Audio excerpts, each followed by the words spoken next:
Tamara and Sandra were students at the University of Port Harcourt, Uniport.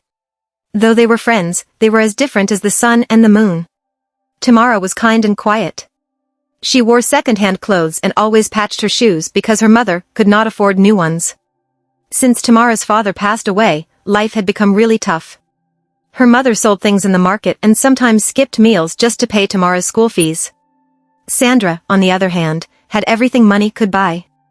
Her father was a powerful politician, and her mother owned a chain of boutiques. Sandra wore the latest wigs, carried flashy handbags, and drove around campus in a sleek red car. If you saw her, you would think she had no worries in the world, but Sandra was not as happy as she looked. Beneath all that wealth and glamour, there lived a wild, dangerous soul.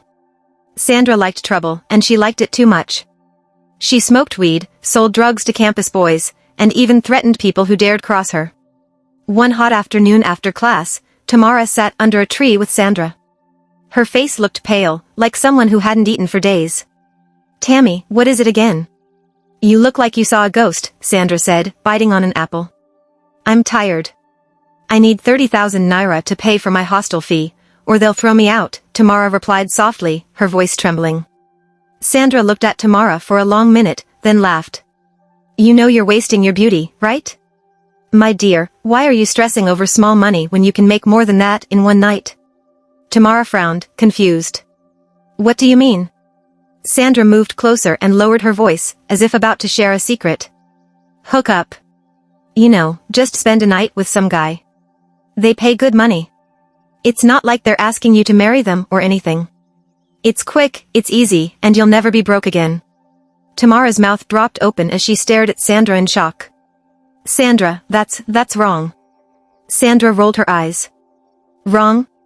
Who told you poor people have time for wrong or right? Do you want to sleep on the streets?" Tamara tried to argue, but the truth burned like fire in her chest. Her mother was already breaking her back for her education.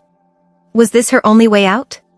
She thought long and hard that night, her tears soaking the pillow as her heart wrestled with the idea. Tamara finally made her decision. The next time Sandra brought up the idea, Tamara whispered, "Okay, but just once." Sandra clapped her hands in excitement. "That's my girl. Trust me, you'll thank me later." That night, Tamara met her first client, a middle-aged man with a fat belly and an oily smile. She felt dirty and ashamed afterward, but when the man handed her 50,000 naira, her fingers shook as she collected it. She told herself it was for her family, her mother needed this money. Meanwhile, for Sandra, it wasn't about the money anymore. She loved the thrill of it. The power she held over married men, the jealousy on their wives' faces when they found out, and the way people feared her on campus. She bragged about it openly. "One man begged me with tears last night," Sandra said one evening, lighting a cigarette as she sat with Tamara. "Imagine. Me, small Sandra. These men have no shame." Tamara didn't laugh. She couldn't. She hated what she was doing but felt trapped. Each time she tried to quit, the bills came rushing back. One time, her mother called, coughing heavily. "Tamara, please send something for me. I need to buy medicine." She had no choice but to continue. But deep down, Tamara was counting the days until she could leave this life behind. She saved up every naira she made, praying for a better tomorrow. Months later, she had saved enough to quit. "I'm done, Sandra," she announced one day after class. "I'm leaving this life behind." Sandra chuckled. "Leave? Tammy, you'll be back. This life is sweet, you can't run from it." But Tamara was serious. She packed her things and left the hostel, determined to start fresh. She was going to turn her life around. Tamara sat on the edge of her bed in her small dimly lit room. Money no longer felt like the answer to her problems. She had saved enough to leave the life she'd vowed never to return to. She looked at herself in the mirror and sighed. "Tamara, not time to walk a comet for this life," she whispered to herself, pressing her hand to her chest. "I fit do better than this." She quit the hookup work. It felt like removing shackles from her wrists, but as she planned her clean start, life threw her a curveball. She woke up one morning feeling sick. Weeks passed, and she began to notice her body changing. Jesus Christ, her voice shook as she looked at the pregnancy test in her hand. Tears streamed down her face. "I get Bele. This was no dream." She was pregnant, and the father was nowhere to be found. She felt trapped between her past and the innocent life growing inside her. An older neighbor, Mama Ngozi, came to visit one afternoon when Tamara was curled up in bed, crying. "Tamara, why your face day like this?" Mama Ngozi pulled a stool close, sitting with the wisdom of someone who had seen it all. "I don't ruin my life, Mama," Tamara said through sniffles. "Now I carry Pekin for my bele. Who go marry me now?" "Who?" Mama Ngozi touched Tamara's hand. "Nobody sabi finish story about him life, my Pekin. Your shame fit turn to glory, if you fit hold on and no give up. This Pekin na gift. You fit still move forward."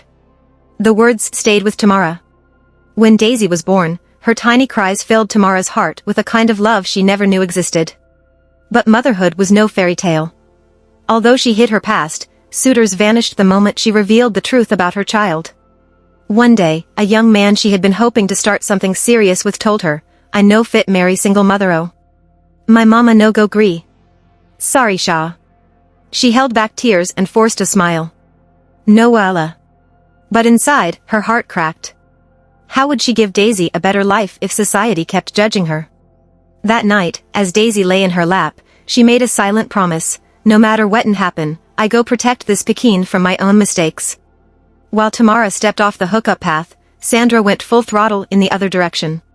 She became a master manipulator, taking pride in breaking homes and laughing at the chaos she caused. "A beg, no tell me nonsense," Sandra said to one of her friends during a heated conversation. The two were arguing over an affair Sandra had started with a married man. You know they fear God? The man get wife and 2 Pekin, Sandra," her friend shouted. Sandra rolled her eyes, smirking. "Fear which God? A beg, rest. Na me tell the man to leave him wife for house? No be him day chase me like say I be gold?" Her antics escalated. Soon, she became infamous, almost like a legend in their city. Women whispered her name like a curse, and men chased her like a prize. But Sandra didn't care. Malice and power fueled her quest, and she loved the attention. Tamara made a bold decision in her 30s. She packed her belongings, grabbed Daisy's hand, and relocated to Lagos. "This city go give us new opportunity, my baby," she told Daisy, who giggled, though she didn't fully understand. In Lagos, Tamara worked as a secretary at a small firm. Life wasn't glamorous, but it was honest. Every kobo she earned was carefully saved for Daisy's school fees and their rent. She desperately wanted to separate her daughter from the mistakes of her past. She knew Lagos was tough, but she trusted in her quiet hustle. Meanwhile, Sandra had moved to Abuja. She wore a mask of transformation, joining a popular church and claiming to be a devout born-again Christian. In her church group, she sang praises like her heart had been dipped in holy oil. But underneath her act, she was still Sandra.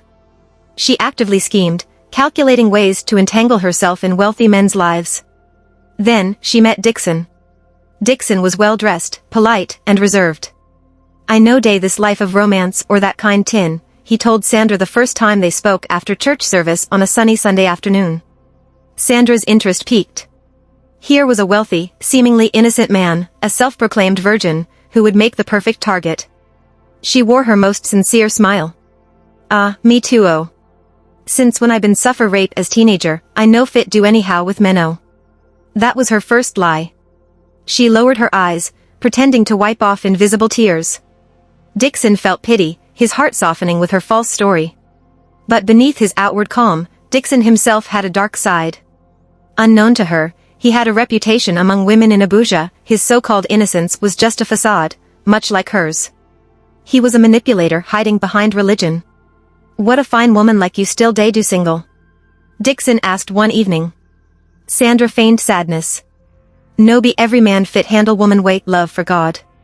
Dixon nodded, but a sly thought crossed his mind. He wondered why a woman so devoted to the church was unmarried. Still, her beauty clouded his judgment. "I never see anybody like you before, Sandra." Sandra smiled, knowing her web was working. "You never see anything," she thought, a mischievous glint in her eyes. Unbeknownst to both of them, they were two skilled liars, circling each other like predators. But for Sandra, this was just another game. Back in Lagos, Tamara had her fair share of humorous struggles with Daisy.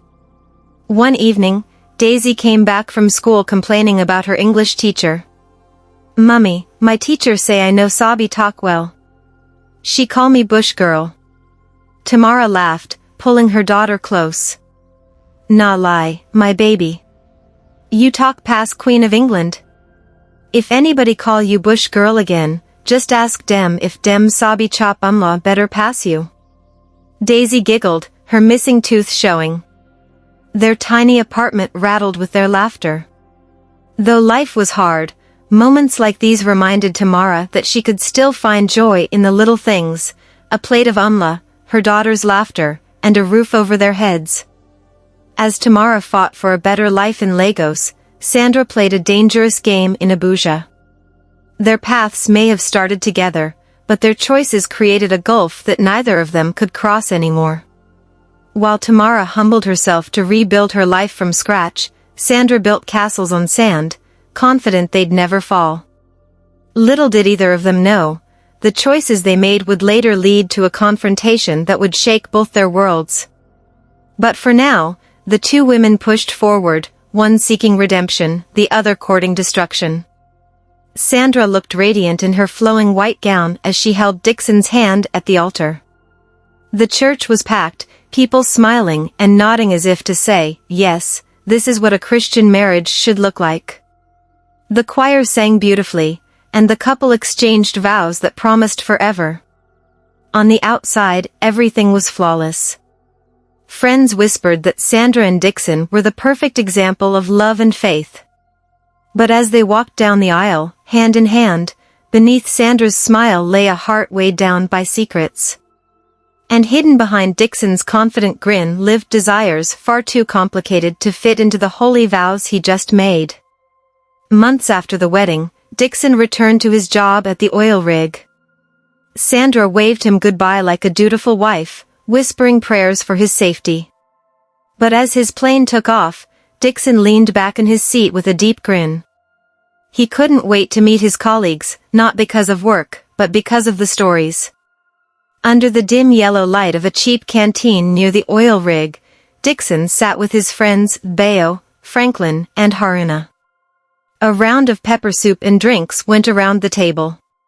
Franklin had just shared a wild story about a girl he met in Port Harcourt who pretended to be a virgin but knew every trick in the book. Laughter erupted. "Guys, Una never try something sweeter?" Dixon leaned in, voice low but eager. "Younger girls nah, the real investment. No stress, no oila.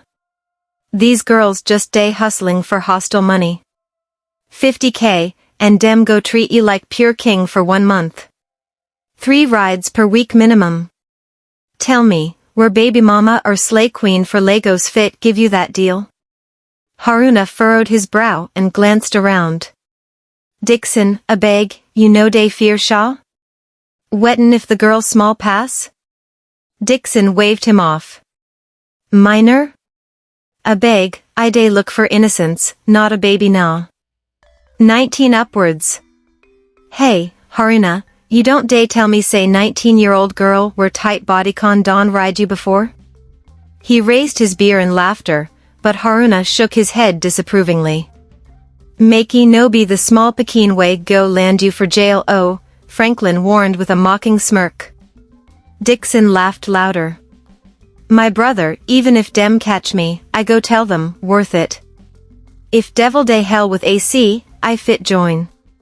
The group roared in laughter, but the words hung heavier in their air than the smoke swirling around the canteen. Back home, Sandra was fulfilling her role as the perfect wife. Church Sunday, Bible study Wednesday, and community outreaches in between. Everyone wanted her advice about marriage and faith. "Sister Sandra," they would call out, "please share the secret of a happy home." Sandra smiled and gave scripture-filled answers about love, patience, and trust. But when no one was looking, she would sigh. The truth was different. Marriage wasn't so rosy. She and Dixon argued behind closed doors, often about children. After 8 months of trying, no one said it out loud, but both of them knew something was wrong. Sandra stared at herself in the mirror one night after prayers. Her husband was away again, but her pain lay deeper than loneliness. She thought back to her younger days, when abortion pills had been her companion after one too many reckless mistakes with old boyfriends. It was a chapter of her life she had prayed and fasted to leave behind, hoping God had wiped it away. She never told Dixon, how could she? She couldn't bear the look on his face if he ever found out. As Sandra's reflection blurred with tears, she whispered to herself, God, have mercy. Fix this homo. She touched her belly and asked the one question she dreaded most, will I ever be a mother? Dixon came back from the rig in high spirits. He smiled more, but a part of Sandra noticed his attention had started to drift.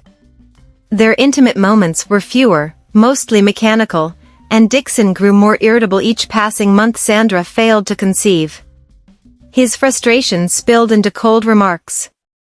Woman, what'd be your purpose for this marriage if you no fit born? Abi na decoration you marry me for? You don't turn to my roommate like this oh? Sandra held her tongue, refusing to snap back. Instead, she threw herself deeper into prayer and church activities. But inside, a storm brewed. How long could she keep pretending? One Sunday, Sandra sat in church, her Bible open but her thoughts far away. The pastor was preaching about sin and forgiveness, but Sandra could only think about how she used to be a young girl, naive, desperate to belong. Some of the older men she dated back then reminded her of Dixon now. Young girls, cheap promises, no consequences. A shiver ran through her spine. The pastor's voice faded into background noise as her brain connected the dots. Was this why God hadn't given her children? Was she being punished for her past? Then, an even scarier thought hit her, had her past influenced Dixon's behavior? Was he now preying on girls the way older men had preyed on her? She clutched the Bible tighter. Her heart pounded. Suddenly, her perfect picture of a holy marriage didn't feel so holy anymore. Sandra decided to test an idea lingering in her mind. One evening, she brought up an innocent topic, Dixon, you know these young girls nowadays, they fall for anything small money and they follow men like goats. Dixon chuckled, not realizing it was a trap. Not their fault? World hard, babe. Everybody day hustle. Something shattered inside Sandra. She gave him a cold stare, but her voice stayed measured. You mean it's okay for men to take advantage of their hardship? Dixon didn't answer. He picked up his beer and walked away. Sandra was left alone, sitting in their neatly decorated living room, wondering how she ever got here. Could she confront Dixon? Could she confront herself? She didn't know the answer yet. But one thing was becoming clear, the perfect picture was cracking. Sandra sat on the edge of her bed, staring at nothing in particular. The walls of her once beautiful home now felt like a prison. She turned to her husband, Dixon, who sat on the chair, scrolling mindlessly on his phone. You're the reason my life is in shambles. Sandra finally hissed, her voice breaking with anger. Dixon glanced up from his phone, frowning. Me? You're blaming me? How, Sandra? How is this my fault? If you hadn't gone and slept with that small girl, Daisy, none of this would be happening. Now she's blackmailing us, and we've lost everything trying to pay her off. Sandra's voice was sharp and accusing. Dixon sat up straight, his own anger flaring. Oh, so you're suddenly the saint in this story? Don't forget you're no modest Christian wife. Where's the woman I married? The one who told me she would be a pillar of faith and decency? No, Sandra, you're just as much to blame for everything that's happening. Sandra scoffed. Don't turn this on me. I'm not the one who dragged a child into our mess. Child? Dixon's tone was sarcastic. Wasn't she your friend Tamara's daughter? A daughter raised in the kind of life you yourself admired and encouraged? You're all the same. The room fell silent, but the tension was thick. Sandra stood and stormed out, slamming the door behind her. Tamara arrived unannounced later that evening, her face tired and her eyes burning with anger. She barged into the living room where Sandra sat, hunched and drinking from a glass of wine. "You've really ruined everything, Sandra," Tamara started, her voice trembling. "But it's not just your life you've destroyed. You've ruined Daisy's life too." Sandra laughed bitterly. "Look who's talking. You retired from the same life that fed you. Now you want to come here and play Holy Mother? Please, Tamara, don't lecture me." Tamara's face hardened. "You know what, Sandra? Maybe I was weak for leaving, but at least I realized that life wasn't worth it. You're still in the same mess, lying to yourself. And now Daisy is following in the exact same footsteps because of both of us. How do you even sleep at night?" Sandra waved her off like she was swatting a mosquito. "Spare me the sermon, Madam Weakness. If you had a backbone, you wouldn't have retired and left me to hustle alone. Go and cry somewhere else." The two women stared daggers at each other, and for the first time, the cracks of their so-called friendship were fully exposed. Sandra didn't care about Tamara's pain. Tamara realized Sandra had always looked out for her own selfish interests. Tired of the blackmail, Sandra hatched a plan with Dixon. They called Tamara and Daisy to a meeting at a local hotel. "We'll pay you 1 billion naira, Sandra said coldly, sliding an envelope across the table, "if you and your daughter agree to disappear from our lives. No more blackmail. No more extortion." Daisy smirked, leaning back in her chair. 1 billion? That's pocket change. I want 5 billion naira. Or else, your dirty secrets will be on every blog by tomorrow morning. 5 billion? Dixon slammed his hand on the table. "Do we look like dangote to you? We don't have that kind of money." Daisy's face didn't flinch. "Your problem, not mine." Sandra and Dixon exchanged nervous glances. They couldn't afford to pay. But what other options were there? That night, in desperation, Sandra whispered an even darker plan into Dixon's ear. "If they won't leave willingly, let's make them disappear. Permanently." Dixon hesitated for a moment before nodding.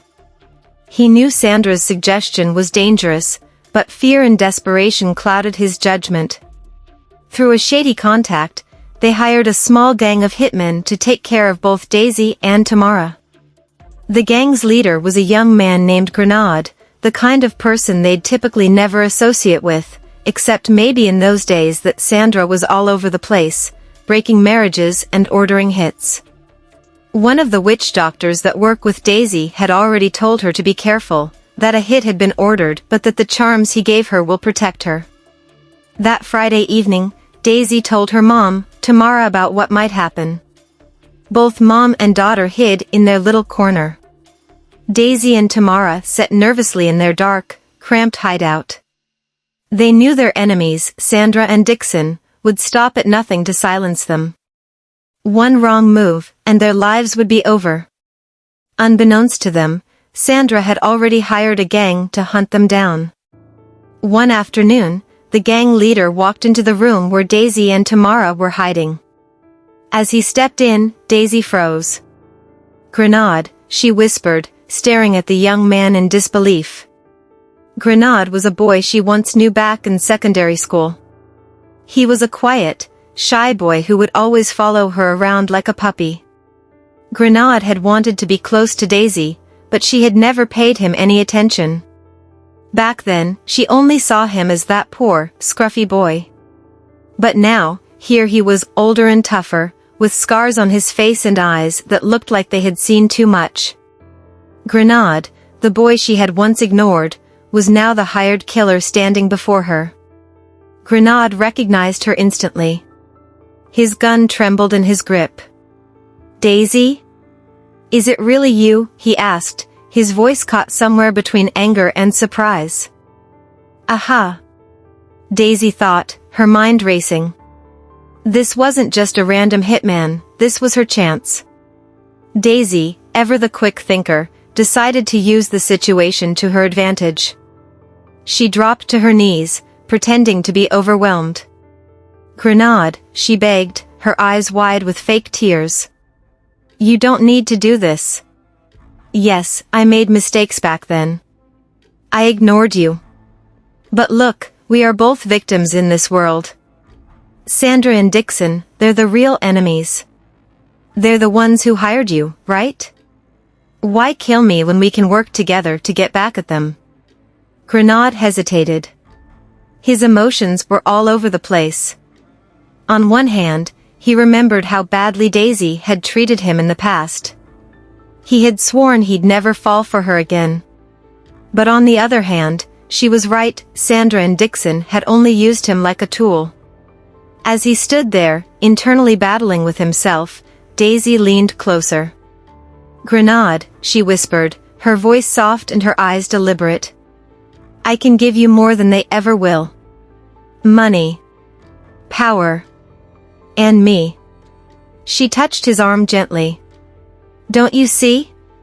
With me, you can finally matter. Tamara, who had been quietly watching the exchange, looked at Daisy with a mix of pride and worry. Daisy had learned from her mother's playbook, but was this the road she wanted to take? After what felt like hours, Grenade finally sighed. All right, he said, lowering his gun. I'll do it. But not because of your promises. I'm doing this because they deserve it. Daisy smiled, her heart pounding. Good. Let's make them pay. Grenade carried out the job swiftly. Sandra and Dixon, the two people who had caused so much pain, were eliminated in one fateful night. Their deaths sent shockwaves through their community. Neighbors whispered, who could have done this? Some thought it was karma. Others thought it was mere coincidence. But Daisy and Tamara knew the truth. With Sandra and Dixon gone, Daisy and Tamara saw an opportunity to leave the country. Using the money Daisy had obtained through manipulation and blackmail, they escaped to the UK. For a while, life seemed perfect. Daisy began amassing wealth, using her newfound power to climb higher. But late at night, when the world was silent, she felt a gnawing emptiness inside her. Grenade's face haunted her dreams. The screams of Sandra and Dixon played back in her mind. She couldn't shake the feeling that something important had been lost, something she couldn't buy back. Tamara noticed it too. Daisy, she said one evening as they sat in their London flat, do you think all this wealth has made you happy? What do you mean? Daisy replied, avoiding her gaze. We're free now, aren't we? We have money. We have power. But at what cost? Tamara pressed. Look at yourself. You're not the same girl who fought to survive. Now, you're using the same tricks I once used, the ones I regret every single day. Daisy stayed quiet, her chest tight. For the first time, she saw herself clearly. She hadn't escaped her enemies, she had become them. One crisp winter morning, as the sun melted the frost outside their window, Tamara sat Daisy down for a heart-to-heart. I made mistakes, Daisy, Tamara said softly. You remind me so much of myself. I thought revenge and power would heal me. But it didn't. It only turned me into the very thing I hated. Daisy looked into her mother's eyes, seeing the pain that had taken years to soften.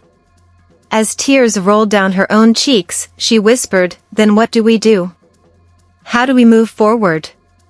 Tamara smiled faintly, wiping Daisy's tears with her thumb.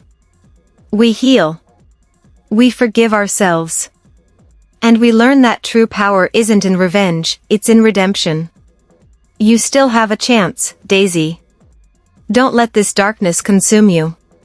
For the first time, Daisy felt a glimmer of hope. It wasn't going to be easy. The scars were deep and the memories would linger. But for the first time since everything had started, Daisy realized she had the power to choose real power. Not power from manipulation and blackmail, but the power to rebuild, to forgive, and to truly be free. As mother and daughter embraced, the warmth of the sun spilled into the room, a silent promise of a brighter future. Daisy and Tamara stepping into a new chapter together, not as victims or villains, but as two broken souls determined to find healing in a world that had once tried to break them.